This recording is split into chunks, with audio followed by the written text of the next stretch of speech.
Hey YouTube, it's Adrian. Just before we get you to this video, do me a favor and head over to pageantlaunch.com. We are starting the world's first dedicated pageant review site, and I would love for you to join our launch team. All you need to do is put in your email address. It's completely free. We are looking to make a pageant industry that is safe, transparent, and fair. I know it's like that most of the time, but over the last year, it's become very evident that it's not like that all of the time. So head over to pageantlaunch.com, put in your email address, and let's get you to this video. My name is Maria Giorlando. I'm a Miss World Canada 2020 finalist, and this is my interview with the Pageant Project.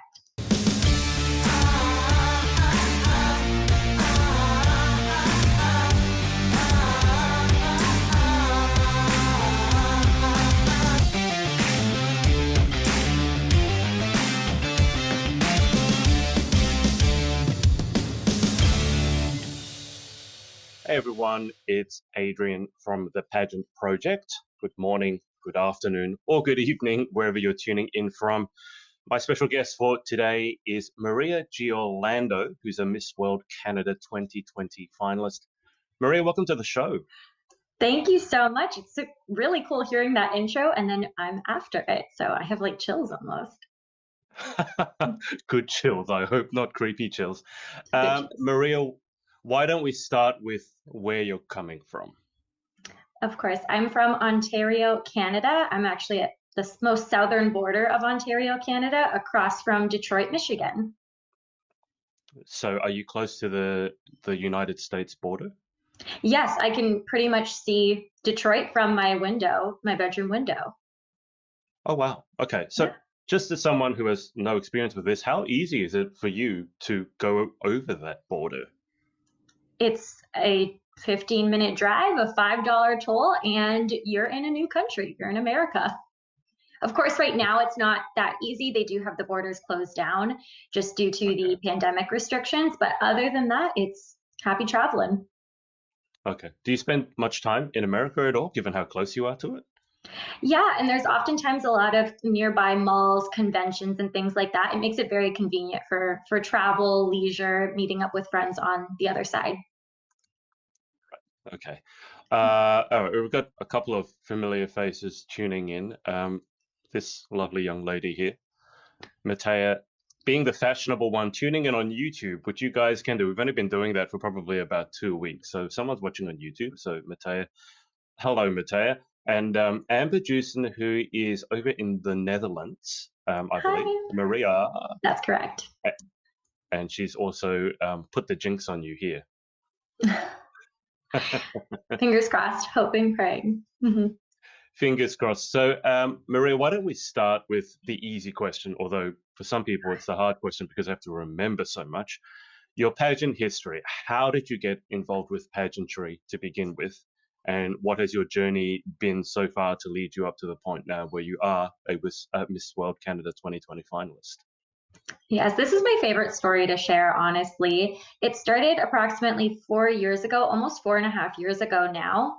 I was 21 years old and in my third year of nursing, and I'm sure we'll get a lot more into this, but long story short, I had this life epiphany transformation where I realized that I had so much greater potential and opportunity around me that I wasn't seizing. And about 2 months after having this realization, I saw the opening for a local pageant. And never would I have thought twice about it, but this time it hit me in the face and I thought, I'm going to do this. And then with the support of my friends and family, they were completely on board for the first one. And it was a very simple pageant called Miss Via Italia 2016, where you walk on stage for 2 different walks, you answer a question, and that is the entirety of the pageant. It's a free one-day pageant. I figured, what a better way to break me into the pageant industry. And in that pageant, I placed as the second runner-up, and I was awarded Miss Congeniality. And I was hooked from there. I really was. Just because it seemed like such a fun, friendly, energetic environment. And then 2 months after that, I decided to go for a little bit of a bigger local title. It's a town called Tecumseh and annually awarded at what's called our Corn Fest. So both of these pageants were outside in the summer, much different than pageants from around the world. But little did I know that pageants existed around the world. All I really knew was what was in my hometown.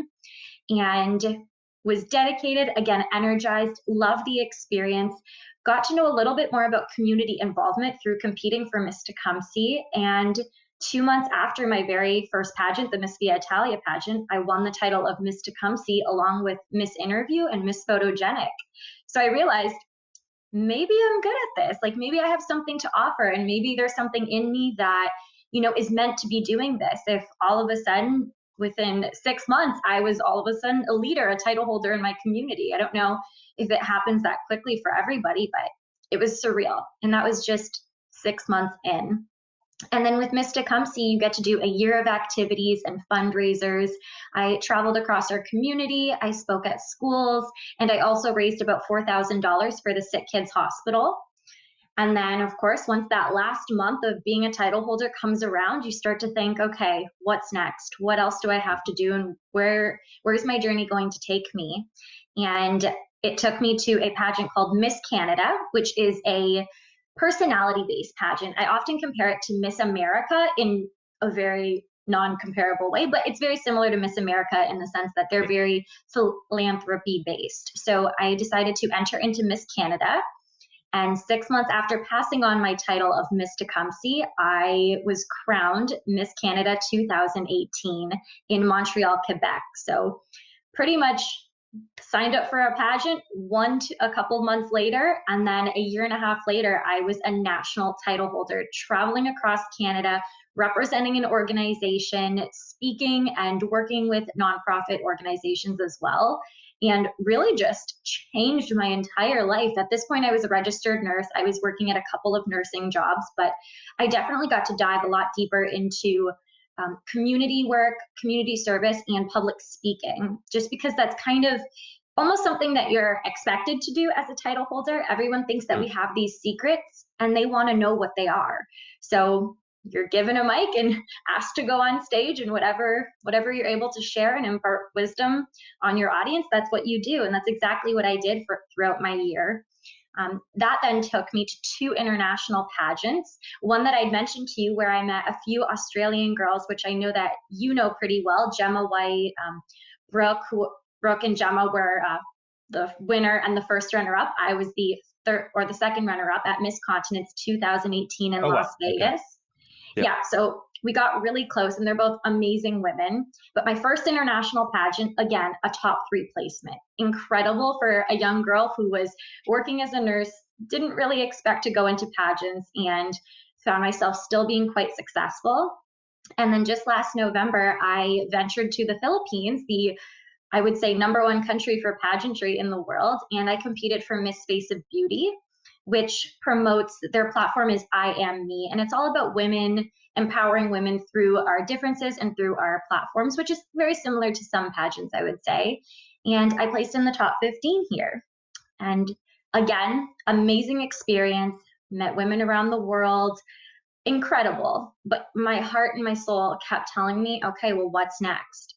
What's next? You don't have a title right now, you have more to give. And that's when actually Matea and I hopped on a call for about 2 hours, and I could not get off the topic of Miss World Canada. I asked her upwards of a dozen questions, got all of my information, and I realized that this is something my heart wanted to do. And that's what brings me here today. 2 months, a little bit less than 2 months before the pageant, I am a Miss World Canada finalist, vying for one of the top 5 titles in Canada. Now, just with the comments, you've got Sarah who said, "Hey, Maria," and Hi, Sarah. "Love you, lady." Maria, I believe I asked Matea this, but I can't remember all the details. So Miss World Canada for you guys, because here, for example, in Australia, Miss World Australia is purely leading towards one international pageant, which is obviously Miss World. For you guys in Canada, you mentioned it, but what are the titles that are on offer for Miss World Canada contestants? Yes, bear with me here. So the franchise owner, the kind of top title that most women are vying for is Miss World Canada. The other 4 are Miss Grand International Canada, Miss Earth Canada, Miss Supranational Canada, and Miss Intercontinental Canada. So there are 5 very prestigious international titles up for grabs. And I kind of call it like the Binny Binny Canadian pageant now. Definitely, we've gotten a lot more popularity from this because it's such, there's so much riding on one competition rather than five separate ones. So understandably, everyone is pretty excited to see how this runs the first time. And do you have your heart set on any one of those 5 titles in particular, or is it a case of you'd be honored, obviously, I imagine, to represent your nation at any of them? I understand that my destiny, I don't always have a say in what my destiny is, and what a judge sees is going to be different from what I can see. But I truly do believe with my credentials and experience that I'm best suited to represent Canada at Miss World. And of course, if I was selected to represent Canada at any of the other international pageants, I'm sure that I would be just fine with it, and it would be a great experience. I would be able to represent Canada proudly. I just think knowing that each system looks for something different, they have different Mm. branding and different messages. That's why my number one would be Miss World Canada. And Milena Russo, forgive me if I butchered that pronunciation, has said that she's on hashtag Team Maria. Guys, for those of you watching, if you haven't watched my interviews before, if you put any questions you have in the comments, then I'll make sure that I'll pass them on to Maria as well, and we can get the answers. Maria, that you brought us on to an interesting point, which is that I think pageant selection is extremely important. If you're going in it to win it, then matching yourself to the system that most closely speaks to your values, I think, is one of the most important things that you can do. So you've identified that you've got your heart set, your eyes set on the Miss World system. What in particular makes you feel that that's the one that would be the best fit for yourself? Yes, so personally, over especially the last 4 years, like I said, I've dove into a lot of public speaking and being a spokesperson for an international organization called Optimism International, which has really brought light to me about the different issues and circumstances going on around the world, and the tangible ways that we as individuals can help make a difference and spread optimistic and positivity into the communities around us, which of course is going to have a ripple effect.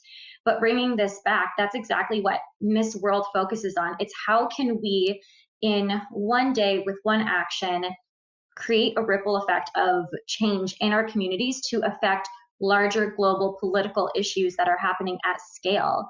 And because I've had experience as a previous national title holder, I understand it's a big responsibility, and it's so much bigger than just me as one person, and it's so much more about what I can help do, not only for one organization but for the entire world. And that is exactly why I believe that I'm a great representative for Miss World Canada, just because it has to be somebody who's knowledgeable about these world issues going on. And not only did I learn that through philanthropy, but through nursing as well. That's been a great way to teach me how and what is going on around the world, and how we can help make an impact. Can you tell us a bit more about your career as a nurse? I mean, anyone working in the health industry has had, I mean, 2020 has been a horrible time for most of us, but anyone working in the health industry obviously would have seen things that no human being should ever have to see. Just tell us a little bit more about your career as a nurse and how it has been affected in 2020 by COVID, obviously. It's been a whirlwind.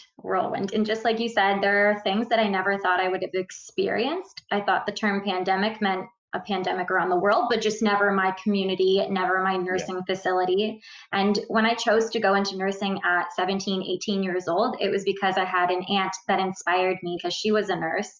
I had no idea what it was truly about. I had no idea all of the different avenues of healthcare that I could go into. And so I went in pretty blindly. I don't recommend that. I recommend doing your research, making sure you understand what your program is all about before just diving right in for 4 years of your education. And after I graduated, I definitely knew I wanted to do something more health education focused, and really being the person with the primary preventative measures, because a lot of healthcare can seem like it's prevention, but realistically, we focus a lot on treatment. And it would be so much Mm. easier if we could help teach health and wellness to individuals. So that way we wouldn't have to invest so much into treatment, but understandably, that's not always the way that it is.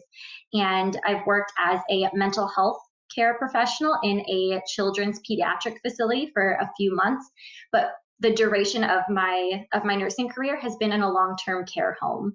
And unfortunately, we were pretty devastated this year with the pandemic coming directly into my hometown and into my nursing home. And it is absolutely not what I would have ever imagined. When we call it the front lines, what it really looks like is a lot of very sick and scared people, sick in a way that we've never experienced before. Staff having to take time off to take care of their families and their own immunocompromised, children or parents at home. Mm. And that left the workers who were able to help out very stressed, very overwhelmed, but still knowing that we had a bigger job to do. And it was to take care of these elderly, because that's what we promise. We promise quality end of life care, whether it's during a pandemic or not. And it still is. It's still a little bit nerve wracking. We are worried. We are fully out of outbreak, thank goodness. But there is still those nerves and those reservations, wondering, is it going to come back? And if it does, is it going to hit us as hard as it did the first time? So it's taught me a lot about how I have to care for myself when I'm not in my nursing home, but also how essential and important it was for me to step up at that time when others truly just were not able to help out for their own personal reasons. And that made me very proud to still be able to be there for the residents in my long-term care home. Here in Australia, we had the two, I believe, the two worst sources of outbreak. One was a cruise ship, which they let the people off when they shouldn't have. This was in the early days of COVID. That became a massive outbreak in Sydney. The other one has been aged care facilities, where there have been massive outbreaks, not just with the patients, but the carers and then the extended families.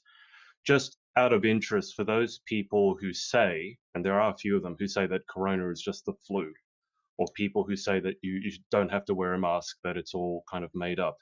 For you working on the front line and seeing firsthand what corona has done or what it can do, how does that make you feel, or how do you respond when someone says it's just all made up and we should just go about our lives as normal? I will say I can understand why people don't understand the actual effects of it, because when I take a week off, it seems like it doesn't exist. It seems like you go to the Mm. store, you go to the mall, to the park, and it's not around you. It's not something that you can physically see. And that was something that I struggled with when I was working in my nursing home, seeing, especially online, people begging for businesses to open back up, which I understand it was such a tough time for local and larger businesses. But at the same time, if it's your loved one that's being affected, or if it's you, you would be in a much different mindset regarding it. And your health and safety would be the number one thing that you want. But that's not something that everyone saw. It was behind closed doors. And even when working in a healthcare facility, it was still something we couldn't see. We just knew existed. And again, I think that people should really start to think about it like, what if it were my loved one? What if it were my parent or my grandparent? How would I react differently to this? And how would I humble myself and learn to live within my means, live within my social bubble for a couple of months until we can safely take care of this, safely come out with either a vaccine or a proper Mm. treatment for it? Because influenza comes every year. And yes, long term care homes are still impacted. If we are impacted by influenza, just to give everyone a rough idea, maybe we'll have 5, maybe 10 people that get it, just because it is highly contractable.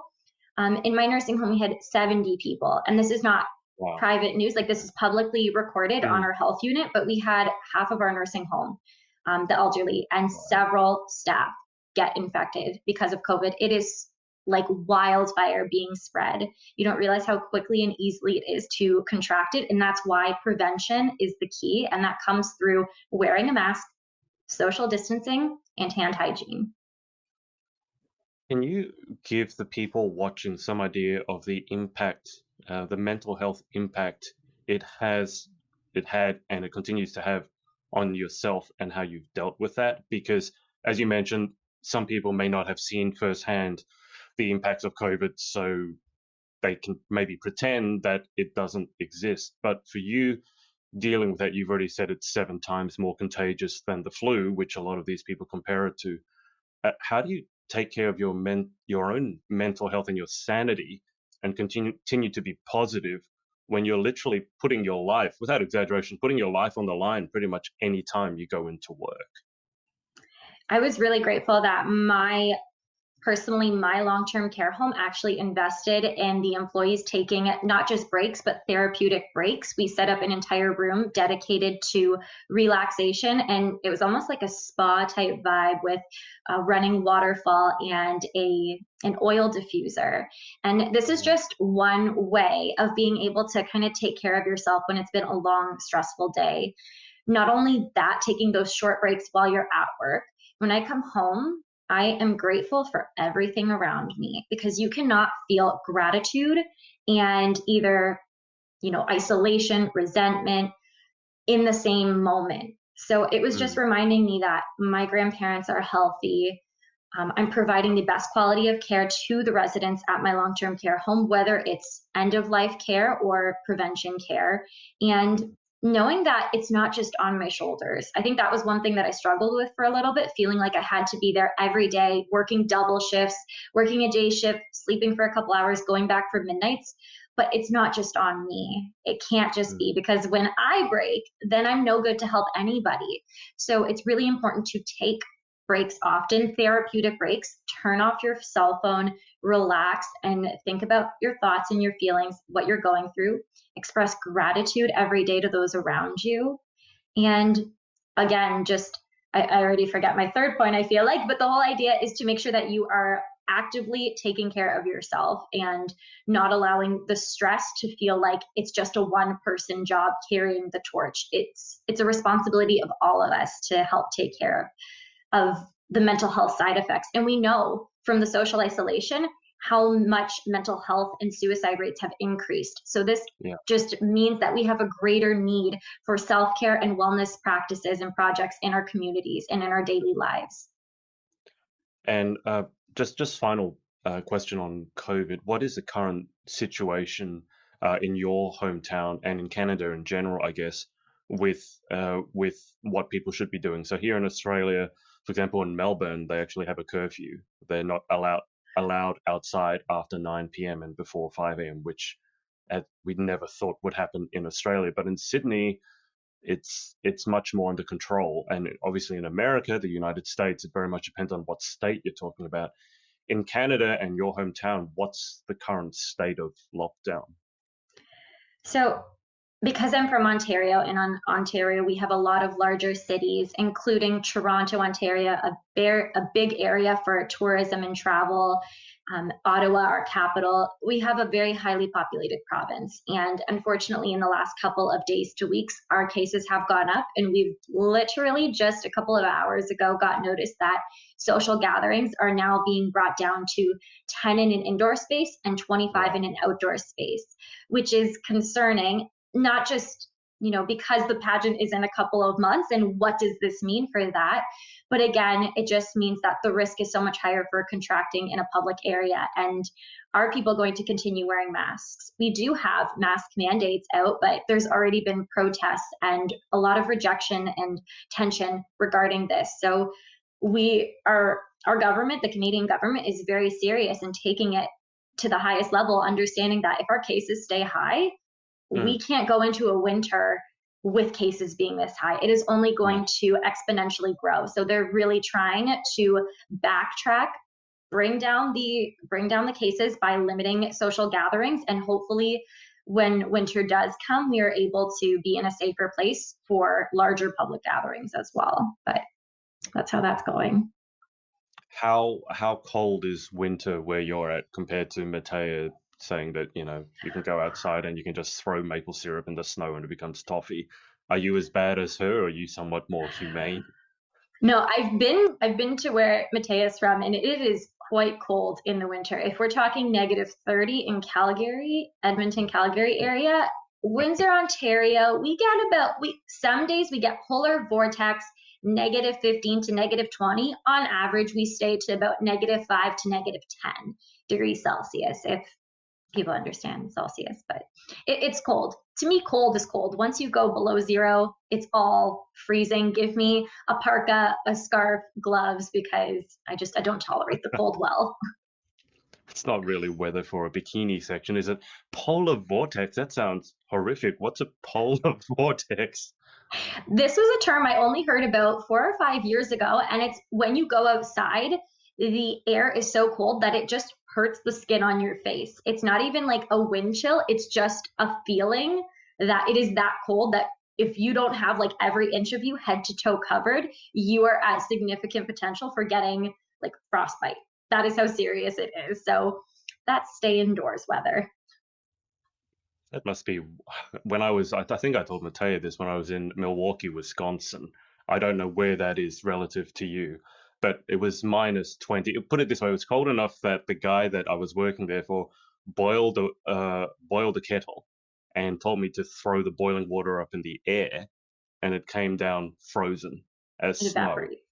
Mhm. Yeah, but we like to laugh at people coming to Australia who aren't ready for the sun, but I feel they had a good laugh at me as a silly Australian who went outside because I had no idea. I went outside dressed in this t-shirt, I think it was minus 20, and it hurts. I don't know what it is, but you go outside and your whole face hurts, but then it stops hurting. And I was told that when it stops hurting, that's the most worrying part. I don't know if that's true. Yeah, because your face goes numb because it's just that cold. So, and I'm sure, yeah, Australia gets your winter is not winter. Your winter is more like our fall or spring, but Yeah. it's definitely chilly and it can be a shock to somebody who's never experienced cold temperature like that. Yeah. I know our winters are mild. We don't go to zero, and it doesn't snow or anything. So compared to most places, it's probably quite pleasant. Over in the comments, Amber has an interesting question. She says, "You do coach. Do you think you can still do that if and when, let's say, you are a national title holder?" Absolutely. I think especially when I win Miss World Canada, it only proves that I have a greater sense of experience and knowledge to impart on other young women. And while yes, my number one priority would be towards my reign and being sure to be out in my community, promoting different causes and events, and preparing for Miss World. It's all about a balance with real life too, and understanding that I do have other girls that I am coaching and who do want to learn from me and experience that. And even if it's on a smaller scale and maybe not every day, but weekly being able to chat with the girls that I am helping out, absolutely that's something I'm still going to do because life doesn't stop when you're a title holder. It's all about just being having a really good ability to juggle all of the responsibilities. And I could never leave my pageant gals behind. I have to always be there for them. So do not worry, I would still be there for you. That leads me on to an interesting question. I mean, we've talked about nursing. You coach. I know you're a personal trainer as well, and I know you do a lot of things online. I know that you started recently interviewing people. So, what are the other facets of your career? Because I understand, I could be wrong, but it's not just one branch. There are a few branches here we're talking about. Yeah, you've nailed it right on the head. And I found a lot of other passions, especially through pageantry. All the self reflection you do, things come up. And I realized that when I was 18 years old, I only had one perspective and one experience. And through pageantry and being able to learn and help others, because again, girls would always ask me for advice, like I knew something. And the more that I started to articulate the way that I was experiencing life, the way I thought about things, and the way that I prepared, I learned that the way that I am in my mindset, I'm able to help other girls and teach them the same thing too, so that they can not only be successful in pageantry, but happy and fulfilled in their everyday life. So it was about 2 years ago that I decided to coach my friend. She asked me to help her prepare for her pageant because she had never competed and placed in a pageant in like 7 years. And she was competing for Miss Galaxy Canada. And after about 3 months of working with her, she placed in the top five. So at that point, I thought, all right, this is something real, and this is something that I can do. And now, a year and a half later, I'm realizing how important it is to share the messages that I've shared and the lessons that I've learned. How it's not always a smooth road; it's rocky and it's bumpy and it's reality. And that is what sparked me wanting to start the Yes She Talks talk show pretty much because of very similar channels, just like this one, being able to reach a larger audience through conversation and discovery in that way. Because sometimes me talking in front of a camera might not be as effective as me bringing out stories with another person. And Yeah. that is what started pageant coaching and Yes, She Talks. And then as far as personal training, I thought over the break, while I've been working as a nurse in my nursing home, how much it's important to care for ourselves and protect our health before we end up having these illnesses and diseases that are so much more difficult to get rid of. It is much easier to prevent an illness than it is to treat one in some cases. And that is what kind of led me to doing personal training. And I can only see it getting bigger from here. I would love to have my own online training platform with products. And these are all things that are going to come in 2021. But I'm starting to realize that I'm not just Maria the nurse. I am Maria, the person who inspires others to lead better and healthier lives. And if I want to inspire more individuals, I have to try these different facets of life. And so far, this is where it's taken me. And I can only imagine in 4 years from now where it's going to take me and where it'll be. Okay, so I'll ask you the same question as I asked Matea. How do you balance it all? Because that's a lot to balance, assuming that you're keeping yourself sane. So you've got a job that you might have worked double shifts, got no sleep, and is very harsh on your mental health, and then you're doing other things on top where most people would probably just go home, have a spa bath, and call it quits. So how do you balance and organize it all? A very good calendar where I can see everything that's happening for the month and prioritizing your days as well. So I'm Maria the nurse, yes, but I'm not Maria the nurse every day. And it's important that when you are not diving into one of your passions, that you allow it to sit. You don't let it sit in your mind, you allow it to sit where it is. And so that way, when I can come back to it, I can enjoy it rather than taking that energy and those thoughts with me. And what I mean by that is every day when I leave my nursing home or when I do work and leave, I literally take a breath and leave it there. So the stress doesn't come home with me. I'm not thinking about the workers. I'm not thinking about my day. It stays there. And it's a practice. It doesn't always happen like this. Sometimes I leave and I think, oh, what an awful shift. But it's something to always be practicing and telling yourself, being organized and making sure that you are blocking out the time for those passions. And then again, blocking out the time for yourself. One thing that I just had to do this week is I removed social media from my phone. So I've only been accessing it through my laptop, and it has helped me feel so much more clear because I'm not always checking and being out of control of it. Now I've placed the control back in my hands. And when I want to go check something or respond to somebody, it's me purposefully doing this.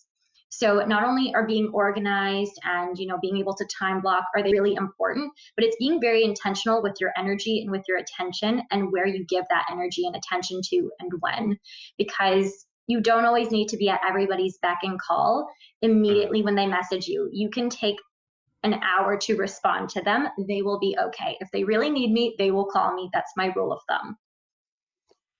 It's probably not life or death, but sometimes people can feel that it is. Are you an online calendar organizer kind of girl, or are you the old school paper, write it down kind of girl? I'm extreme organized and I have both. I have a daily plan. Now I've actually invested in an hourly planner because just working with so many clients, I have to have hour by hour scheduled and planned out. And then I do have my online Google Calendar because some of my calls are through Google Chat. So both. And I think that was much necessary in order to fully organize my mind and my life. I can't imagine when you and Matea get together and talk like how much is going on. I mean, between the two of you, it boggles my mind how many things you have going on. So in terms of what you do to relax, God forbid I ask this question, but in your spare time, if there is such a thing, what do you do in that spare time just to chill out? Yes, 24 hours in a day, lots of time to take time for me, and even if it's only 5 minutes. So one of my biggest hobbies and passions is playing soccer. While we haven't really been able to do that this year, it is one of just the funnest things that I do, where when I'm in a game with a team focused on the goal, I'm not thinking about any other stresses of life. So it's been a little bit unfortunate that I haven't been able to practice and play as much this summer. And hopefully our leagues will start back up soon, even if it's just weekly. That is one thing that I love. Of course, physical activity for myself, putting on my headphones and either listening to a really pump up playlist or a really inspirational podcast or a talk show such as this one, and being able to work on my own physical health. That is something that 5 days out of the week I need to do, or I slowly start to lose my energy and my calmness. And others around me know that. They want to ensure that I'm getting in that physical activity for myself so I am not a bear to be around. And of course, maybe you're somebody who doesn't have that much time. I don't even think I'm busy. I think there are other people who are busier. And every night before bed, I do two things. Besides brush my teeth, I put my legs up my wall to give my feet a time to take a break, allow the blood flow to rush back to my body, and I read. I usually only read a couple of pages every night, but it's something just to allow my brain to relax and maybe even learn something new through the book or just read something that's interesting. Those are a couple of practices that are my tried and true, that if I am not doing them, somebody around me will know and put me in check and say, hey, get back to your routine. You know what it takes. And sometimes it's just 5 minutes that you need to do of either reading or meditation. You mentioned becoming a bear. I mean, what exactly does that entail? You said you slowly lose your calm. So what happens if you, God forbid, forget for a couple of days or a couple of weeks to do these things? What exactly is the bear? I think my parents and boyfriend would attest that I'm just a little bit more snappy. I'm just a little bit more like, what? Instead of just being like, oh, how's it going? And they will know. Yeah, just like that. Not going to give too much away. I'm a happy person, I promise, but sometimes I'm like, oh, that wasn't nice. I'm so sorry. I didn't mean to say that like that. And you just realize and then get back on track. That's fair enough. I think we're all human. You mentioned that you read every night before you go to bed. What's on the to read list, or what books are you recommending at the moment? You know what? I just got two new ones from friends today that I don't even remember what they are called, but the one that I'm currently reading is called I Am an Iron Man. My friend Carly Madolo, I don't know if she's listening to this right now, she let me borrow this, and she's an Iron Man herself. I Oh, wow. am yet to become one, and I don't know if that's something that my life's journey will take me on, but it's just seeing the discipline and the passion behind people who do these crazy extravagant things with their body and with their time, and the amount of dedication and preparation it takes to run what can be upwards of 20 to 24 hours. It teaches me again the mindset and the reality and the discipline of somebody to do this.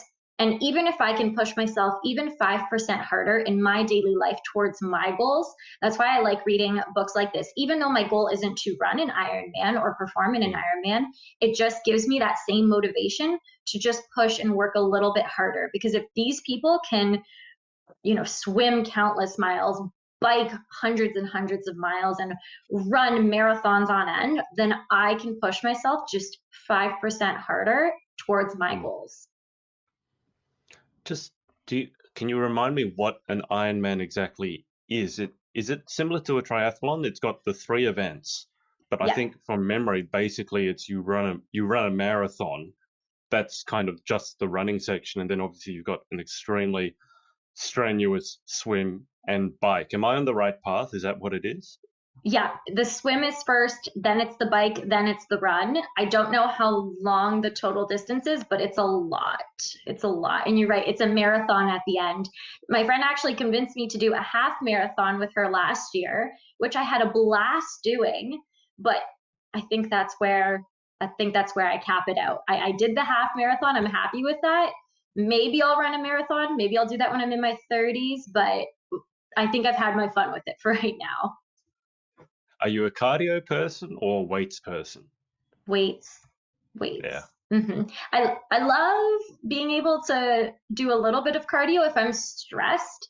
Ooh, sometimes I just have to hit the cardio machine. Sometimes I'll go, I won't even look at the time, and 50 minutes later, I'm like, wow, that was very therapeutic. But for my own physique goals right now, lifting weights and trying these new cool exercises to really just show my body what it can do, it's been a real fun time. And I've been posting a lot of them on Instagram now just to showcase to others that workouts can be fun, and try different things, find out what your body can do, and just be amazed at how you can transform. So definitely weight-based activity is my kind of jam.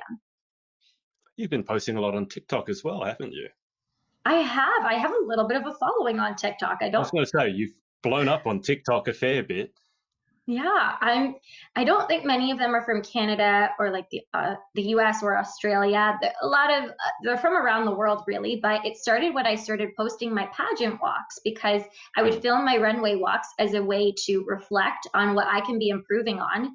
And something in me just thought I'm going to share it to TikTok because I don't have a large like local following on TikTok, so I thought okay, if no one sees it, that's totally okay. And everyone just kind of started to like them. And then when my pageant gals started to see the walks, they would want to see more and they would want to learn more routines. So that has become very successful and popular. I think I have like 47,000 followers, which is crazy because you just don't grow that kind of way organically and naturally on Instagram these days. So that's why I'm fascinated by TikTok, and I watch your TikToks and the videos that you're able to share here. It's a great platform, and I'm wondering if it'll be like the new Instagram or the new Facebook to come.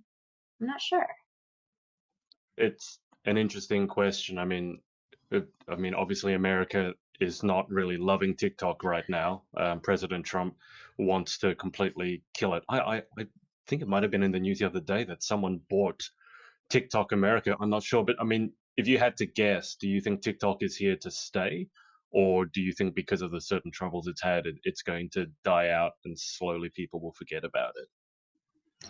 I don't think it's going to be like the next Facebook or Instagram personally. Especially now that Instagram has added a feature very similar to TikTok, which I don't know if you've been using the Reels. I've actually really liked it, and the chance for more views to be seen on there, very interesting. But I think TikTok is here right now, especially because we've all been in isolation looking for things to do and consume on our phone. I think it'll be here. I just think it'll always be one of like the top 5 to 10. I don't think it'll ever be in that top 3 spot.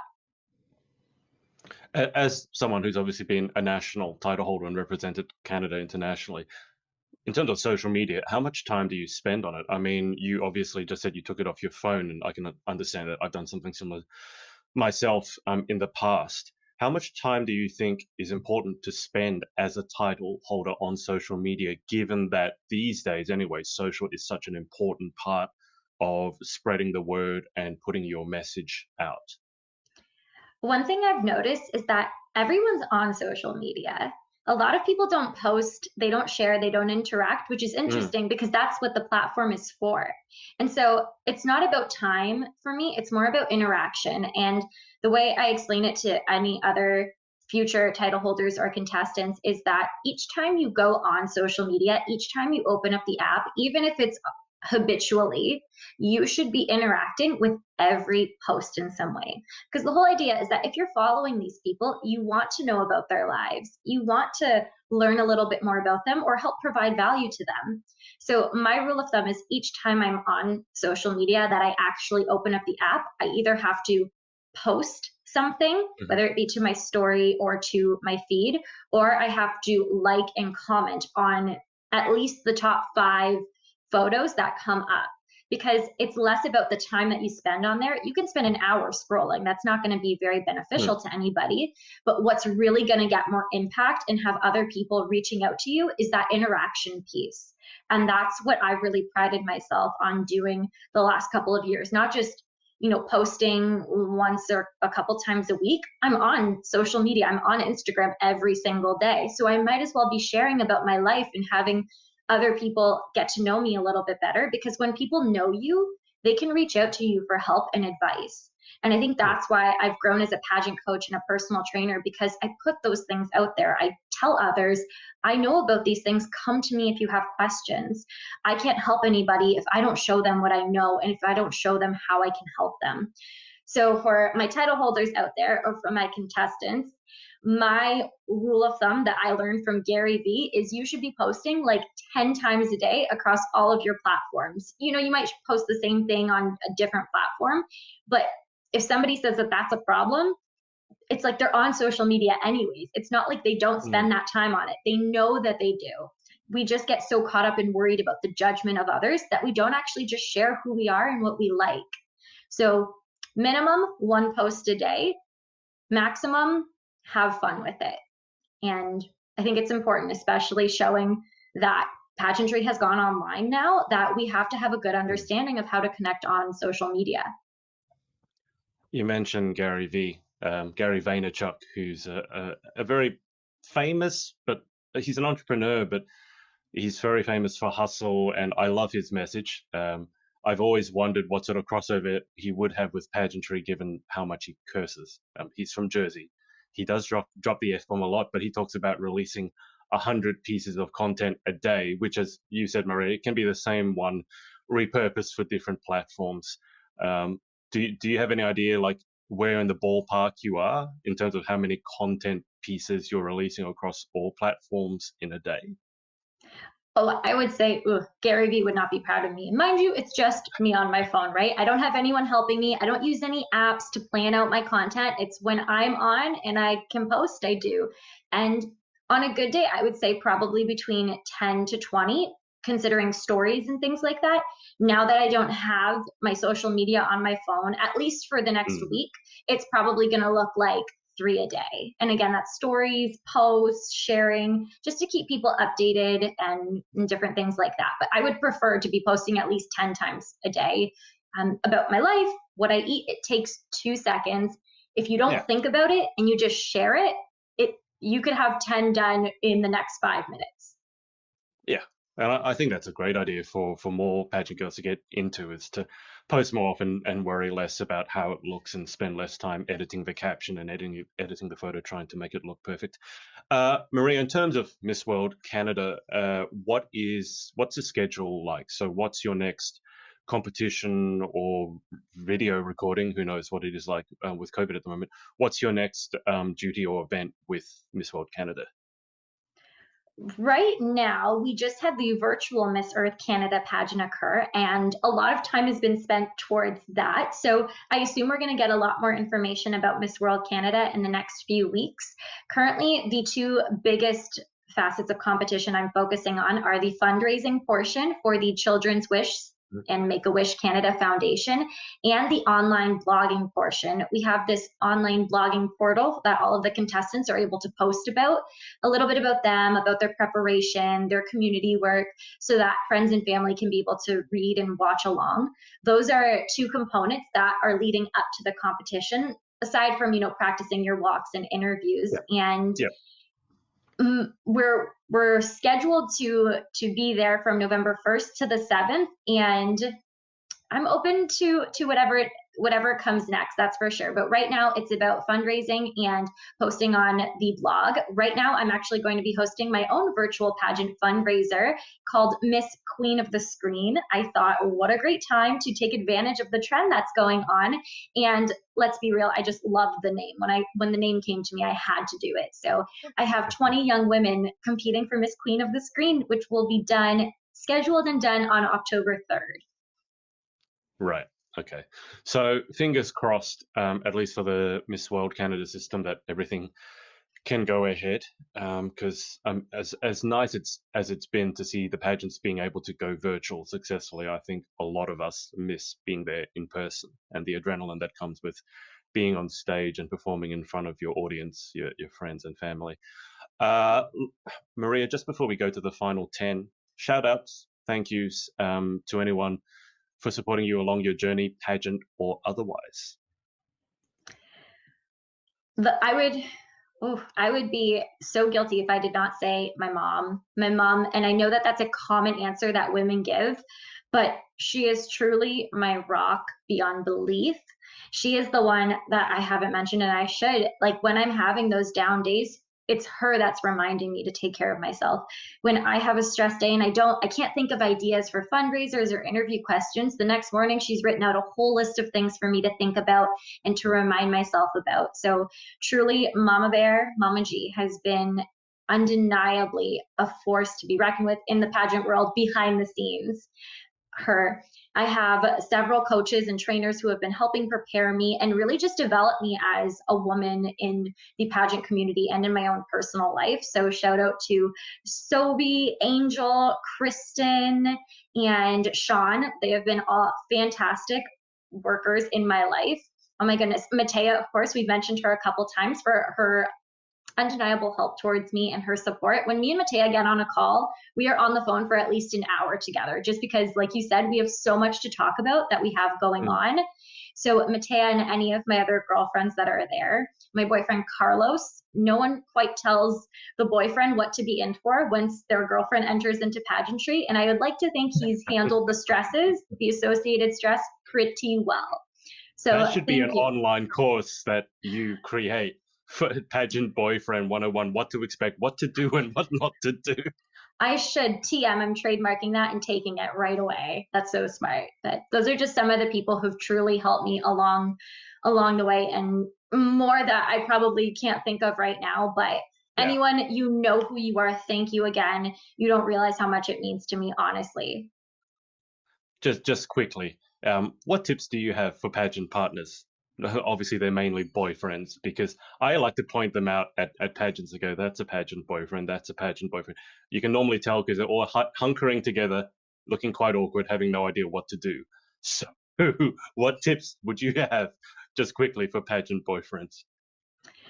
I will say, be curious about it. You know, ask questions and get involved. Don't be afraid of the industry. It's very interesting, and find what you might like and learn from it. My boyfriend in particular, he loves photography. So every photo shoot that I'm at, he comes and he's usually talking to the photographers about exposure and lenses and angles, and I don't even know what else, but find something to be interested in about it, or just be supportive. If your girl is tired and cranky, go get her a coffee. Go just do something small. You would be surprised at how beneficial that can be. Be the ear that she needs to vent about, be the shoulder that she may need to cry on, and just be open to learning more about this different area of life. I think foot massages might be an interesting tool to have in your toolkit. Yeah, it doesn't hurt to drop off like a mani-pedi at her door, or even just book it for her. Now we're getting a little crazy, you know, facials and things like that. Guys, those don't hurt ever. Ever. Never underestimate the power of a good mani-pedi. Okay, let's move on to the final 10. I'll just bring you up to date. Elizabeth Marnock has said, hey, Maria. And Amber Jewson has dropped the crown emoji. Thank you. So, Maria, the final 10, as I tell everyone, it's not a speed round. You can, if you want to, you can answer them as quickly as you want, or you can take your time. So, final 10. Question 1, what is your favorite word? Optimism. I would say that, not only because I work with Optimist International as a spokesperson, but it's such a buzzword in my mind. And when you think about it, I think there's you're either a pessimist or an optimist. I don't think that there's one or the other. And teaching others how to be optimistic, and truly, to me, I say be like a child. When you're a child, you're looking at life, wanting to learn more, just experiencing the joys around you. And realistically, I think children are like the best representation of an optimistic mindset. So when I tell others this, I say, be more optimistic, just have this sense of wonder and positivity about the world around you, because our world is good in so many ways. And if it's bad, it's because we created it this way. And we have to know that we're in control of what's around us. And all it does is flipping the switch to optimism. And what is your least favorite word? I want to say the word comparison. Comparison in any way, because there's just no such thing. I don't know exactly at what age we're taught to look at somebody else and either judge them or judge ourselves, but it just doesn't make sense. We're all on our own path. We're all on our own journey. And sometimes we don't say the word comparison, but it's exactly what we do. And it makes us insecure. It makes us not feel good. And the way to realize that, like to get the word comparison out of your mind and out of your repertoire, is realizing that we are all kings and queens in our own way. And we have to wear our royal crown, which is our royal identity. And when you're doing that, you don't worry about what anyone else is doing. You only worry about being your best self and bringing others around you up. In life, what gets you excited or what turns you on? Pageants, truly. I've been honestly, it's goofy, and people look at me and they're like, why are you so obsessed with these? But I love the concept behind them. I've not only enjoyed competing in them, but now that I'm coaching and I guess slash directing a pageant, I love everything about it. It gets girls excited. I've been having the last couple of days some prizes shipped to me, and they aren't even for me, but I'm so excited to give these out to whoever wins. And anytime I ever feel like I'm losing my energy or my tank is running low, I'll go on Pinterest, start pinning things to the Pageant Gal, which is my pageant coaching name, or I'll post to the Pageant Gal, and it just reminds me that it's just so glittery and glam, but it has such a good message behind it, and it just brings me up. It really does just bring me joy. And what turns you off? People commenting rude things on other people's socials. It just, again, it's one of those things that just doesn't make sense. And it's probably what sparked me kind of having to reserve myself from social media for a little bit, because I can't understand how somebody is so unhappy with themselves that they choose to bring others down.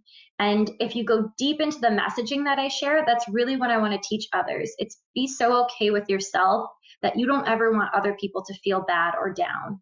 And, you know, it's almost like there's no filter on the internet. People say what they want, and it's not my favorite thing. And we've all got to learn to be a little bit kinder.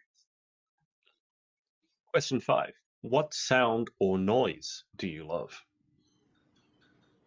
I'm going to say the sound of a bird chirping, just because when the birds chirp, it reminds me of spring, which is, as you can imagine, when the weather starts to warm up. And I love waking up early in the springtime when I'm able to go for a run and just listening to the sounds of nature around me. I guess not just birds, but nature in general. Especially when you're someone like me who has a lot going on. Even if you don't have a lot going on, taking time to appreciate the nature and beauty around you and let your thoughts just relax, let your mind relax. It's such a serene and just mindful experience that I just love. I love. And what sound or noise do you hate? I figured this was coming. So I hate the sound of the alarms that I used in nursing school, because when I hear them as somebody's phone alarm or like their text message alarm, immediately I go back to like 5 a.m. clinical mornings having to go to the hospital. And I'm like, it's that immediate startle of, oh my God, I got to wake up and go get ready. And it's just, it's like a post-traumatic stress sound or something like that. So I'm always changing up the sounds on my alarm, and I can pinpoint what alarm correlates to what year of nursing I was in. So it's just a little bit cringeworthy. Can you identify the sounds for us? Like which ones are the ones that really set you off? I've never used like the traditional alarm, but it's like, I don't know. I can't sing, but that's kind of what it sounds like. Yeah. That sounds like a very dramatic sound to wake up to. It's a shame it's become PTSD for you. I'm sure it's a nice ringtone, but when I've used it as my alarm for so long, I've just dissociated anything positive with it. And I just think about school. That's fair enough. Okay, question 7. If you could have any one superpower, what would you pick and why? I would pick teleportation. I love to travel, and I've traveled to 17 countries now. And the time of airfare and just like the up and down motion of being in an airplane, if I could just immediately travel to a new country and just teleport anywhere in the world, I know I would have a lot more stamps on my passport. I would have a lot more cultural learning experiences. I would be able to we could have done this in person. I could have been in Australia in person, right? That would have been amazing. And Yeah, like especially right now when flights are not going on and airfare can be a little bit more pricey, I would love with just the snap of my finger to be in a new country, in a whole new learning environment, and be able to come right back home when I need. I can definitely sympathize with that one. Coming from Australia, it Mm. takes 5 years to get anywhere, even in Yep. this day and age. So So I can definitely, start planning your trip to Canada now, so 5 years from now you can come and visit. in summer, Yeah, not in summer. not in winter. I'll get out That's of the fine. airport and just die. It doesn't work for me. I have been to Canada actually. But it's Ayers Cliff. It's like a tiny. My previous girlfriend was from Canada, so she went back to visit her family. So I have been through Canada. It was lovely, and it was freezing. But I quite enjoyed that cold as opposed to the damp cold in the UK. So I guess it's different types of cold. Yeah. Anyway, question 8. What job or occupation other than your own would you most like to attempt? I think that I would like to be on the Tony Robbins level of public speaking and motivational speaking because he moves people's lives just by his words and his conviction and the tone of his voice. And while I've done public speaking here and there, I've never had such a large audience of people and such Mm, stories to be able to share and just give people chills and give people a different perspective of life. And of course, now he works with millionaires around the world, and he's just a world renowned speaker in general. And I think that's something that I would be able to do one day. Maybe not right now. Maybe that's what I'm working up to. But I would love to be one of those like typical speaker gurus who are very inspirational just by the sound of their voice. That's what I would love to do. you haven't set your sights low on that one.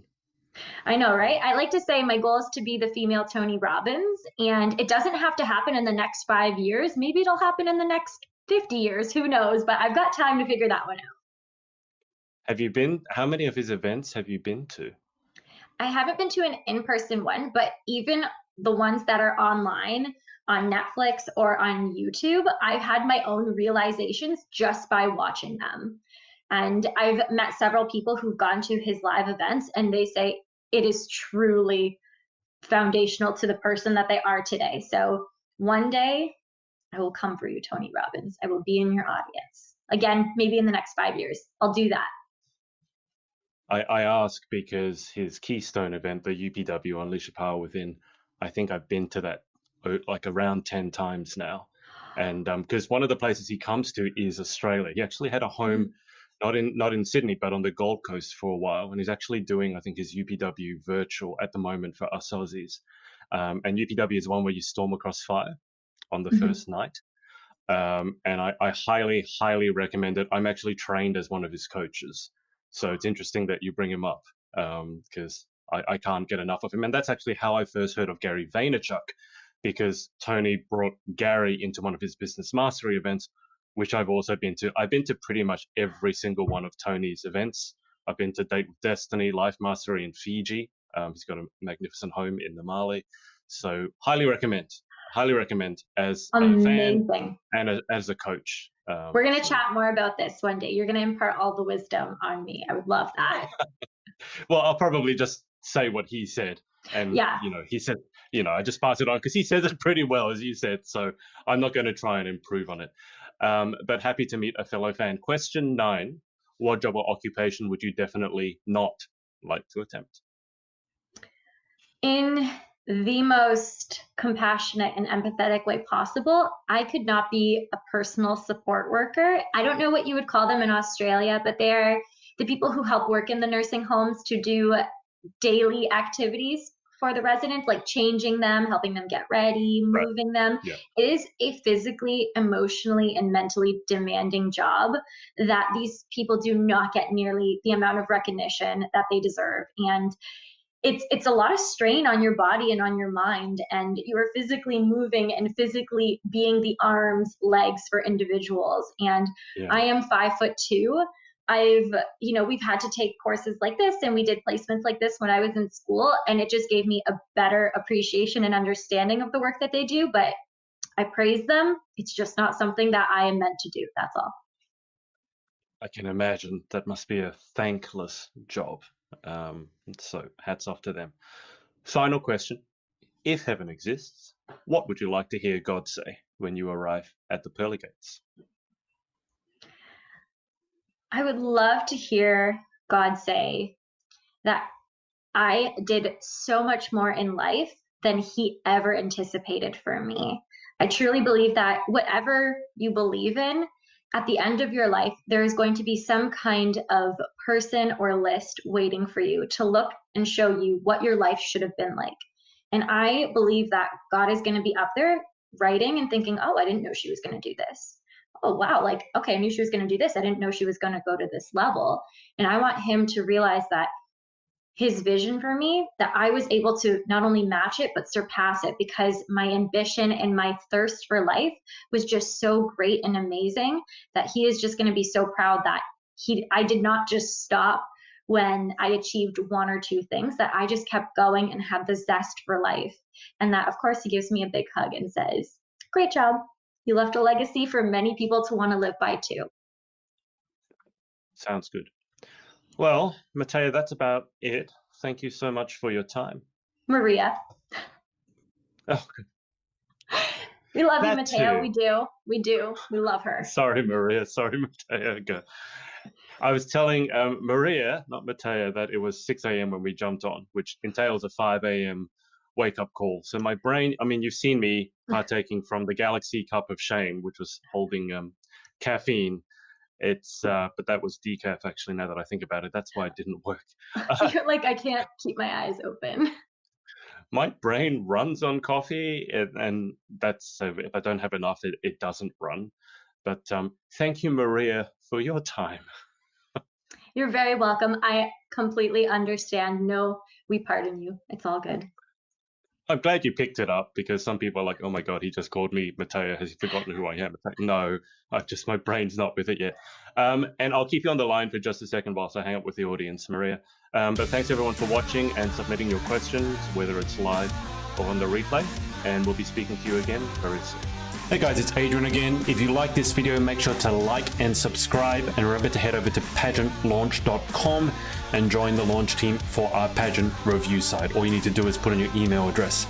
Thanks, and speak to you next time.